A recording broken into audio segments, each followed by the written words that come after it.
आणि आज मुंबई गोवा हायवेवर आणखीन एक भीषण अपघात झाला। या अपघातात 9 प्रवाशांचा मृत्यू झाल्याची माहिती मिळते। हायवेवर भरधाव वेगाने जाणाऱ्या ट्रक आणि कारमध्ये हा अपघात झाला।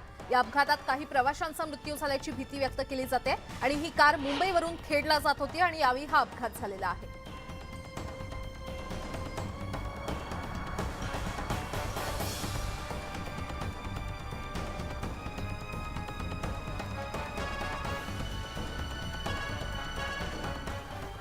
वळूयात पुढच्या बातमीकडे। पंतप्रधान नरेंद्र मोदी आज मुंबई दौऱ्यावर येत आहेत आणि या दौऱ्यामध्ये मोदी 2 मेट्रो प्रकल्पांसह विविध प्रकल्पांचं लोकार्पण करणार आहेत। मुंबईसह राज्यातील अनेक महापालिकांच्या निवडणुका या बाकी आहेत आणि त्या कधीही जाहीर होऊ शकतात। या सगळ्याचाच विचार करता भाजपसाठी पंतप्रधान मोदींचा हा मुंबईचा दौरा खूप महत्त्वाचा आहे। या दौऱ्याची भाजपकडून जय्यत तयारी करण्यात आलेली आहे।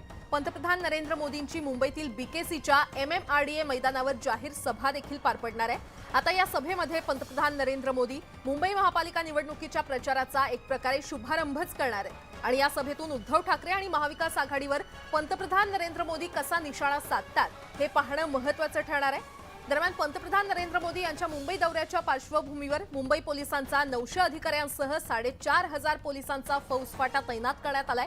दरम्यान पंतप्रधान नरेंद्र मोदी यांच्या दौऱ्याच्या पार्श्वभूमीवर पोलिसांकडून वांद्रे कुर्ला कॉम्प्लेक्स, अंधेरी आणि जोगेश्वरी या भागामध्ये ड्रोन बंदी करण्यात आलेली आहे।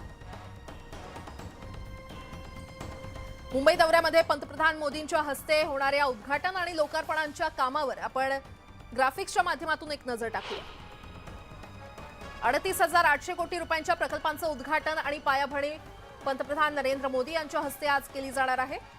त्यानंतर मुंबई मेट्रो रेल्वे मार्गिका 2A आणि 7चं लोकार्पण यावेळी होणार आहे। मुंबई 1 मोबाईल ॲप आणि नॅशनल कॉमन मोबिलिटी कार्डचा प्रारंभ देखील आज केला जाणार आहे। 1800 कोटींच्या छत्रपती शिवाजी महाराज टर्मिनस पुनर्विकासाची पायाभरणी आज होणार आहे।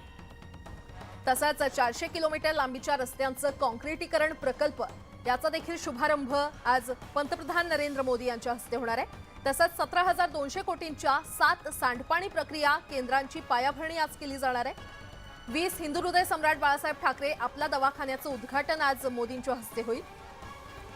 मुंबईतील 3 रुग्णालयांच्या पुनर्विकासाची पायाभरणी देखील आज केली जाणार आहे आणि स्वनिधी योजनेच्या 1 लाखांपेक्षा जास्त लाभार्थ्यांना मंजूर कर्जाचं हस्तांतरण पंतप्रधान नरेंद्र मोदी यांच्या हस्ते केलं जाणार आहे।